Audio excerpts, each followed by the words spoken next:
तो कैसे हैं आप लोग? आई होप कि आप लोग अच्छे होंगे। आपकी जो स्टडी चलेगी बहुत ही बेहतरीन चलेगी। तो आज के क्लास में बात करने वाले हैं क्लास 12 के हिंदी को तमाम क्वेश्चन जो आपके एग्जाम में बाबू छपने वाला है। ठीक है, तो आप अच्छे तरीका से एक एक क्वेश्चन को देखिएगा, क्योंकि एक एक प्रश्न आपके बीच गैस करके सारे प्रश्न लाए हुए हैं, इसलिए सारे क्वेश्चन को जो है देखने का कोशिश करेंगे आप लोग। ठीक है ना, तो चलिए विदा टाइम का क्वेश्चन की तरफ बढ़ते हैं। इससे पहले क्लास को लाइक नहीं किया तो क्लास को लाइक कर लीजिएगा और साथ में चैनल को भी सब्सक्राइब कर लीजिएगा। और जितने बच्चे हमारे व्हाट्सएप ग्रुप में नहीं जुड़े हैं और जुड़ना चाहते हैं तो डिस्क्रिप्शन में लिंक है, वहां जुड़ जाइएगा। आपको बिल्कुल फ्री में पीडीएफ दिया जाएगा हमारे द्वारा। ठीक है ना, चलिए एक एक क्वेश्चन को हम समझाने का कोशिश करेंगे और आप समझने का कोशिश करेंगे बाबू। ठीक है, कहा जा रहा है हिंदी का समयवादी कवि किसे माना जाता है? जल्दी से बतलाने का कोशिश करेंगे बाबू कि हिंदी का समयवादी कवि जो होता है हम लोग किसे मानते हैं या माना जाता है। आप कहिएगा सर तुलसीदास को माना जाता है। बिल्कुल ऑप्शन ए वाला करेक्ट होगा बाबू, याद रखिएगा। ठीक है, हम जितना क्वेश्चन आपको कराएंगे उस सारे क्वेश्चन को आप याद रखेंगे। ठीक है, चलिए नेक्स्ट क्वेश्चन की तरफ बात करते हैं। 2 नंबर क्वेश्चन में कहा जा रहा है हंसते हुए मेरा अकेलापन क्या है? जल्दी बताइए। हंसते हुए मेरा अकेलापन जो पाठ जो है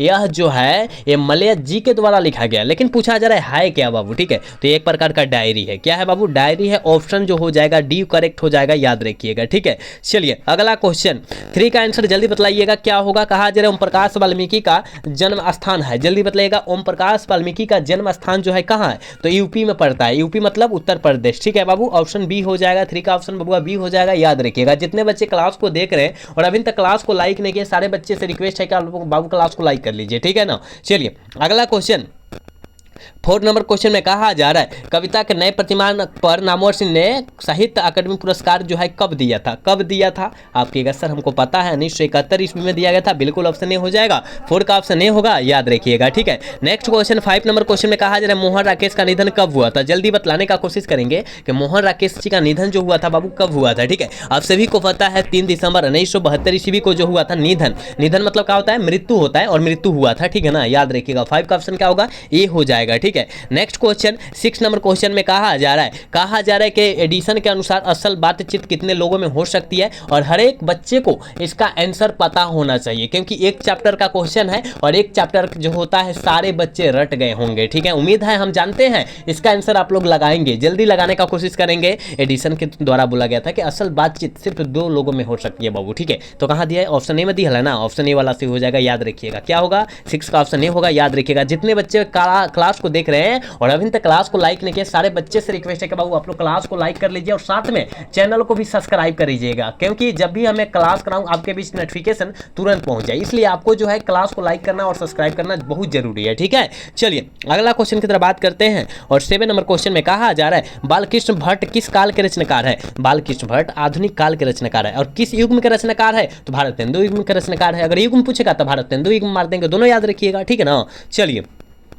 8 नंबर क्वेश्चन में कहा जा रहा है लहना सिंह की मृत्यु किनकी गोद में हुई थी? लहना सिंह की मृत्यु जो हुई थी वो याद रखिएगा वजीरा सिंह की गोद में हुई थी। बिल्कुल ऑप्शन बी हो जाएगा। 8 का ऑप्शन बी होगा, याद रखिएगा। ठीक है, नेक्स्ट क्वेश्चन 9 नंबर क्वेश्चन में कहा जा रहा है ग्राम शब्द का विशेषण क्या होगा? ग्राम शब्द का विशेषण जो होता है बाबू ग्रामीण होता है। क्या होता है? ग्रामीण होता है। ऑप्शन सी हो जाएगा। 9 का ऑप्शन सी होगा, याद रखिएगा। ठीक है, चलिए अगला क्वेश्चन 10 नंबर क्वेश्चन में कहा जा रहा है मलिक मोहम्मद जायसी के काव्य किस प्रकार से गंभीर और व्यापक है? किस प्रकार से गंभीर और व्यापक है बाबू? आप कहिएगा सर ये जो है ना नदी के भांति। क्या है? नदी की भांति। बिल्कुल ऑप्शन डी हो जाएगा। 10 का ऑप्शन नहीं, 10 का ऑप्शन कैसे डी हो जाएगा? समुद्र के भांति मारिएगा। ठीक है, समुद्र के भांति मारना है। ऑप्शन सी वाला करेक्ट होगा बाबू। 10 का ऑप्शन सी होगा। नदी के भांति गलत हो जाएगा, समुद्र के भांति सही है। ठीक है ना, आप यहां देख लीजिएगा थोड़ा सा। ठीक है, चलिए अगला क्वेश्चन 11 नंबर क्वेश्चन में कहा जाए नकलची शब्द में कौन सा प्रत्यय? नकलची, नकल जोर, नकल जोर। देखिए बाबू नकल जोर ची, यानी ची जो हो जाएगा लास्ट में, लास्ट वाला प्रत्यय होता है, तो यहाँ ची जो हो जाएगा प्रत्यय हो जाएगा। बिल्कुल ऑप्शन डी हो जाएगा 11 का, याद रखिएगा। ठीक है,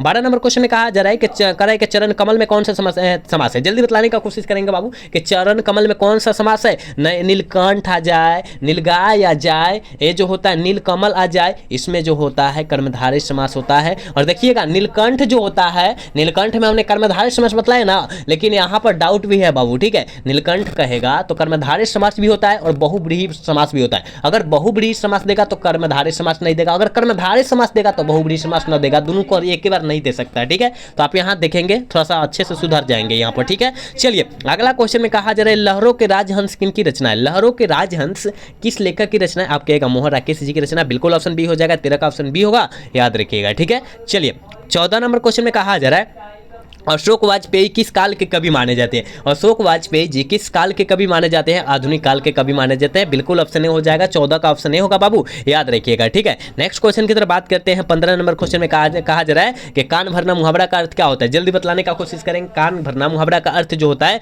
गुपचुप निंदा करना। क्या करता है? गुपचुप निंदा करना। बिल्कुल ऑप्शन डी हो जाएगा, 15 का ऑप्शन डी होगा, याद रखिएगा, ठीक है। नेक्स्ट क्वेश्चन 16 नंबर क्वेश्चन में कहा जा रहा है ईमान बेचना मुहावरा का अर्थ क्या होता है? जल्दी बतलाने का कोशिश करेंगे बाबू कि ईमान बेचना मुहावरा का अर्थ जो होता है अपने कर्तव्य से हट जाना या आपको जो है धोखा दे देना, ठीक है ना। तो अपने कर्तव्य से हट जाना, ठीक है ना, याद रखिएगा, ये बेहतर होगा, ठीक है। ऑप्शन डी वाला सही हो जाएगा, ठीक है। चलिए अगला क्वेश्चन की तरफ बात करते हैं और 17 नंबर क्वेश्चन में बाबू कहा जा रहा है भगत सिंह के पिताजी का क्या नाम था? जल्दी बतलाने का कोशिश करें, सारे बच्चे को पता है कि भगत सिंह के पिताजी का जो नाम हुआ था बाबू वो जो है क्या सर, यहाँ माता जी है ना, माता जी का जो नाम था विधावती देवी था। बिल्कुल ऑप्शन ए हो जाएगा, 17 का करेक्ट ऑप्शन ए होगा बाबू, आप इसको याद रखिएगा, ठीक है। और जितने बच्चे अभी तक क्लास को लाइक नहीं किए, सारे बच्चे से रिक्वेस्ट है कि आप लोग बाबू क्लास को लाइक कर लीजिए और साथ में चैनल को भी सब्सक्राइब कीजिएगा, ठीक है ना। क्योंकि देखिए बाबू हम लोग जब भी क्लास कराएंगे आपके बीच नोटिफिकेशन तुरंत पहुंच जाएगा, इसलिए आपको जो है चैनल को सब्सक्राइब करके रखना बहुत ही जरूरी है, ठीक है ना। चलिए अगला क्वेश्चन की तरफ बात करते हैं। 8 नंबर क्वेश्चन में कहा जा रहा है कि पुरुष का विलोम शब्द क्या होगा? पुरुष मतलब क्या होता है? जो होता है पुरुष मतलब क्या होता है? लड़का को पुरुष बोलता है ना, लड़का को बोला जाता है। तो स्त्री इसका जो हो जाएगा क्या हो जाएगा? 18 का मतलब ही ना, तो आप कहिएगा सर स्त्री, स्त्री बिल्कुल नहीं होगा, नारी होगा, ठीक है ना। ऑप्शन बी हो जाएगा, ठीक।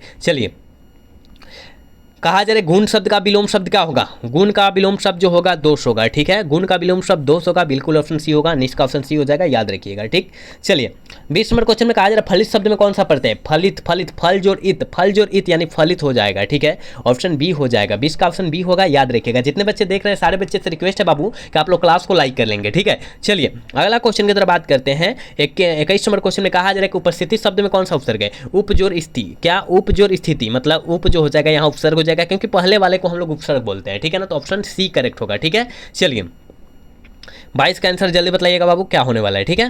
कहिएगा सर जयप्रकाश नारायण की पत्नी का क्या नाम था? ठीक है, जयप्रकाश नारायण जी के पत्नी का जो नाम हुआ था वो याद रखिएगा बाबू प्रभावती देवी था, ठीक है ना, याद रखिएगा, ऑप्शन ए हो जाएगा। और माता जी का नाम मनरूप देवी था, ठीक है, याद रखने का कोशिश कीजिएगा, ठीक। चलिए कहा जा रहा है स्वाभिमान शब्द का उपसर्ग क्या हो जाएगा? ठीक है, स्वाभिमान शब्द में उपसर्ग बाबू क्या हो जाएगा? स्व हो जाएगा, किया स्व हो जाएगा, याद रखिएगा। ऑप्शन ए में दिया है, ऑप्शन ए वाला सही हो जाएगा, ठीक है। जितने बच्चे देख रहे हैं बाबू क्लास को आप लोग लाइक कर लीजिए, ठीक है। जितने बच्चे देख रहे हैं सारे बच्चे से रिक्वेस्ट है कि बाबू आप लोग क्लास को लाइक कर लीजिए और साथ में चैनल को सब्सक्राइब करना ना भूलिएगा आप लोग, ठीक है ना। चलिए अगला क्वेश्चन की तरफ बात करते हैं और 24 नंबर क्वेश्चन में कहा जा रहा है रामचंद्र शुक्ल की रचना किनकी है? रामचंद्र शुक्ल रचना किसकी है? जल्दी बताइएगा किनकी रचना है। आप सभी को पता है कि वो जो रचना है मलय जी की रचना है, बिल्कुल ऑप्शन ए हो जाएगा। 24 का ऑप्शन नहीं होगा बाबू, याद रखिएगा, ठीक है। 25 नंबर क्वेश्चन में कहा जा रहा है अशोक वाजपेयी को निम्न में से कौन सा पुरस्कार दिया गया था? अशोक वाजपेयी जी को निम्न में से कौन सा पुरस्कार दिया गया था? तो याद रखिएगा साहित्य अकादमी पुरस्कार भी, दमयंती मोदी कवि शेखर सम्मान भी, यानी ए और बी दोनों हो जाएगा, ठीक है ना। ऑप्शन सी हो जाएगा 25 का, याद रखिएगा। चलिए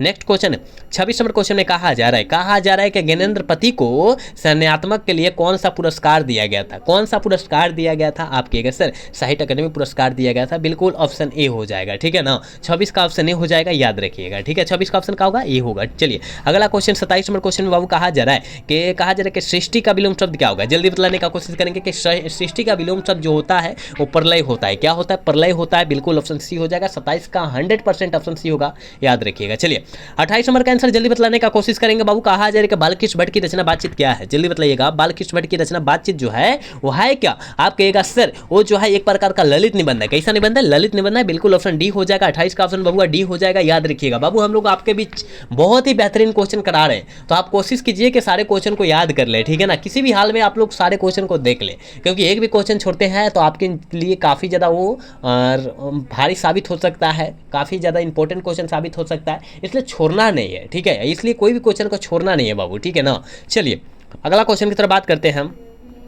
कहा जा रहा है कि चंपारण में गांधी जी के चमत्कार की कथा किसने लिखी? जो चंपारण में चमत्कार हुआ था इनके बारे में यह किनके द्वारा लिखा गया था? ठीक है, ये कहिएगा सर राजेंद्र प्रसाद, ठीक है ना। चलिए जिसका आंसर जल्दी बताइएगा। कहा जा रहा है कृत्रिम शब्द का विलोम शब्द क्या होगा, जल्दी बतलाने का कोशिश करेंगे बाबू। कृत्रिम शब्द का विलोम शब्द प्राकृत होता है, क्या होता है, प्राकृत होता है, बिल्कुल ऑप्शन बी हो जाएगा, 30 का ऑप्शन बी होगा, याद रखिएगा। 31 नंबर क्वेश्चन में बाबू कहा जा रहा है ज्ञानेंद्र पति की माँ का नाम क्या है, जल्दी बताइएगा, ज्ञानेंद्र पति की माँ का नाम है क्या, आप कहिएगा सर सरला देवी, हाँ बिल्कुल ऑप्शन ए होगा, 31 का बबुआ ऑप्शन ए होगा, याद रखिएगा, ठीक है ना। 32 नंबर क्वेश्चन में कहा जाए समय से बाहर किनकी रचना है, समय से बाहर किनकी रचना है, किस लेखक की रचना है, आप कहिएगा समय से बाहर, हमको पता है अशोक वाजपेयी जी की रचना है, बिल्कुल ऑप्शन बी हो जाएगा, याद रखिएगा। 32 का ऑप्शन बबुआ बी हो जाएगा, याद रखिएगा, ठीक है। हम जितना क्वेश्चन आपके बीच परोस रहे हैं बाबू, आप लोग बेहतरीन तरीका से केवल देख लीजिए, आपको याद हो जाएगा, ठीक है। चलिए अगला क्वेश्चन 33 का आंसर बताइएगा। कहा जा रहा है अशोक वाजपेयी ने एमए जो है किस विषय से किए थे, एमए, ठीक है, मास्टर ऑफ आर्ट्स होता है एमए, ठीक है, एमए मतलब इसका मतलब जो होता है मास्टर ऑफ आर्ट्स होता है, ठीक है, आप याद रखिएगा। तो किस विषय से किए थे, आप सभी को पता है, ये जो है अंग्रेजी द्वारा किया गया था, अंग्रेजी विषय के द्वारा किया गया था, याद रखिएगा, ठीक है। चलिए अगला क्वेश्चन कहा जा रहा है पेड़ पर कमरा रचना जो है क्या है, पेड़ पर कमरा रचना जो है क्या है, आप कहेगा ये जो है बाबू, ये जो है कहानी संग्रह, क्या है, कहानी संग्रह, बिल्कुल ऑप्शन बी हो जाएगा 34 का, ठीक है। नेक्स्ट क्वेश्चन 35 नंबर क्वेश्चन में कहा जा रहा है रघुवीर सहाय के पिता कौन थे, रघुवीर सहाय के पिता जो थे वो कौन थे, आप कहेगा एक प्रकार का शिक्षक थे, क्या थे बाबू, एक प्रकार का शिक्षक थे, बिल्कुल ऑप्शन ए हो जाएगा 35 का, याद रखिएगा। 36 नंबर क्वेश्चन में कहा जा रहा है रघुवीर सहाय की अभिरुचि किसमें थी, और रघुवीर सहाय की अभिरुचि जो थी वो किसमें थी, आप कहिएगा सर संगीत सुनना और फिल्म दिखना में भी थे, मतलब ए और बी दोनों हो जाएगा, सी हो जाएगा, ठीक है ना, ऑप्शन सी हो जाएगा, याद रखिएगा।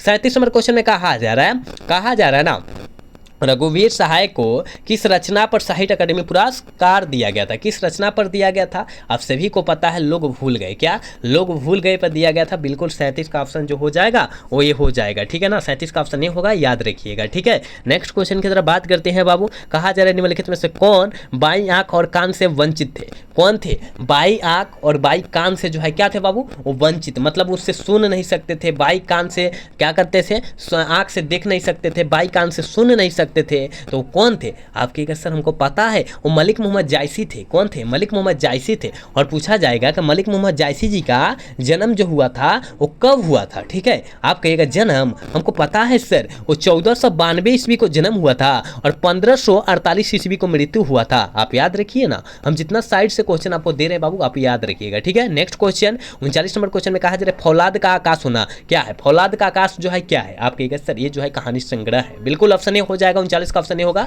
याद रखिएगा, ठीक है। चलिए अगला क्वेश्चन 40 नंबर क्वेश्चन में कहा जा रहा है भगत सिंह के पिता कितनी बार जेल गए थे, भगत सिंह के पिता कितनी बार जेल गए थे, ठीक है, आप कहिएगा सर अनेकों बार, अनगिनत बार गए थे जेल, ऑप्शन क्या होगा, डी हो जाएगा, 40 का ऑप्शन बाबू डी हो जाएगा, याद रखिएगा। बाबू एक बार क्लास को आप लोग लाइक कर लीजिए, सारे बच्चे से रिक्वेस्ट है बाबू कि आप लोग क्लास को लाइक कर लीजिए, क्योंकि आप सभी के लिए हम लोग काफी ज्यादा मेहनत करते हैं, लेकिन आप लोग जो है क्लास को लाइक नहीं करें, तो सारे बच्चे से रिक्वेस्ट है बाबू आप लोग क्लास को लाइक कर लीजिए, ठीक है। चलिए अगला क्वेश्चन 41 नंबर क्वेश्चन में कहा जा रहा है पानी शब्द का विशेषण क्या होगा, जल्दी बताइएगा। पानी का विशेषण बाबू होता है पेय होता है, क्या होता है, पेय होता है, ऑप्शन बी हो जाएगा, ठीक है ना, ऑप्शन बी होगा, याद रखिएगा, कहिएगा सी ना होगा, ऑप्शन क्या होगा, बी होगा, पानी का विशेषण जो होता है पेय होता है, ठीक है ना, याद रखिएगा, 41 का ऑप्शन बी होगा। चलिए नेक्स्ट क्वेश्चन 42 नंबर क्वेश्चन में कहा जाए सार्थक का विलोम शब्द क्या होगा, सार्थक का विलोम शब्द बाबू होता है वो जो होता है क्या होता है, निरर्थक होता है, क्या होता है, निरर्थक होता है, बिल्कुल ऑप्शन सी हो जाएगा, याद रखिएगा। 43 नंबर क्वेश्चन में कहा जा रहा है अश्व होने वाले के लिए एक शब्द क्या होगा, अवश्य होने वाले के लिए एक शब्द जो हो जाएगा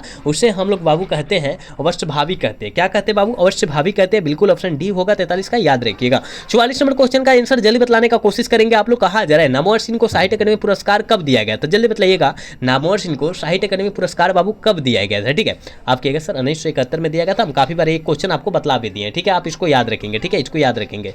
चलिए कहा जा रहा है बकलम खुद किन की रचना है, बकलम खुद जो है किस लेखक की रचना है बाबू, बतलाने का कोशिश करेंगे। बकलम खुद जो है ये नामवर सिंह की रचना है, बिल्कुल ऑप्शन बी होगा, ठीक है। चलिए नेक्स्ट क्वेश्चन 46 नंबर क्वेश्चन में कहा जा रहा है ना कि कविता के नए प्रतिमान के लेखक कौन है, कविता के नए प्रतिमान के लेखक बाबू वो कौन है, ठीक है, आप कहिएगा कविता के नामवर सिंह, बिल्कुल ऑप्शन डी हो जाएगा, 46 का ऑप्शन नंबर डी होगा, याद रखिएगा, ठीक है। चलिए 47 नंबर क्वेश्चन में कहा जा रहा है ओम प्रकाश वाल्मीकि का जन्म कब हुआ था, ओम प्रकाश वाल्मीकि जी का जन्म जो हुआ था बाबू वो कब हुआ था, ठीक है। आप सभी को पता है कि 30 जून 1950 को हुआ था, बिल्कुल ऑप्शन बी होने वाला है, ठीक है ना। एक बार सारे बच्चे क्लास को लाइक कर लेंगे, जितने बच्चे देख रहे हैं मेरे क्लास को प्लीज आप सबसे रिक्वेस्ट है कि आप लोग क्लास को लाइक कर लीजिए, ठीक है ना। चलिए अगला क्वेश्चन 48 नंबर क्वेश्चन में कहा जा रहा है ओम प्रकाश वाल्मीकि को जय श्री सम्मान कब दिया गया था, कब दिया गया था। आप कहेगा सर ये जो दिया गया था 1996 ईस्वी में दिया गया था, बिल्कुल ऑप्शन सी में दिया है, ऑप्शन सी वाला सही हो जाएगा, ठीक है। चलिए अगला क्वेश्चन 49 नंबर क्वेश्चन में कहा जा रहा है कि अब और नहीं पाठ की कौन सी विधा है, अब और नहीं पाठ की कौन सी विधा है। आप कहेगा सर कविता है, हाँ कविता है बाबू, ऑप्शन सी हो जाएगा 49 का, ठीक है ना। नेक्स्ट क्वेश्चन 50 नंबर में कहा जा रहा है और आज के क्लास के लास्ट क्वेश्चन भी ये कहा जा रहा है मेघदूत नामक नाटक के स्थापना जो हुई थी कहाँ से हुई थी, किस राज्य से हुई थी। मेघदूत महाराष्ट्र, मेघदूत मेघदूत मेघदूत कहाँ, महाराष्ट्र महाराष्ट्र, ठीक है। ऑप्शन बी हो जाएगा, आप इसको याद रख लीजिएगा, ठीक है। तो 50 का ऑप्शन करेक्ट बबुआ बी हो जाएगा, ठीक है। तो हम आपके बीच जो है 50 क्वेश्चन इंपॉर्टेंट बहुत लाए थे, तो उसको आप अच्छे तरीका से याद रख लीजिएगा और जहां ना समझ में आए वहां पूछने का भी कोशिश आप लोग जरूर कीजिएगा। और हमने बताया था कि डिस्क्रिप्शन में लिंक है, आप व्हाट्सएप ग्रुप में नहीं जुड़े हैं और जुड़ना चाहते हैं तो जुड़ जाइएगा, सारे बच्चे से हम कर रहे हैं, ठीक है ना, जुड़ जाइएगा। तो एक बार सारे बच्चे क्लास को लाइक कर लीजिए और चैनल को साथ में सब्सक्राइब भी कर लीजिए, ठीक है ना। मिलेंगे अगला सेशन में। जय हिंद, जय भारत, टाटा बाय बाय।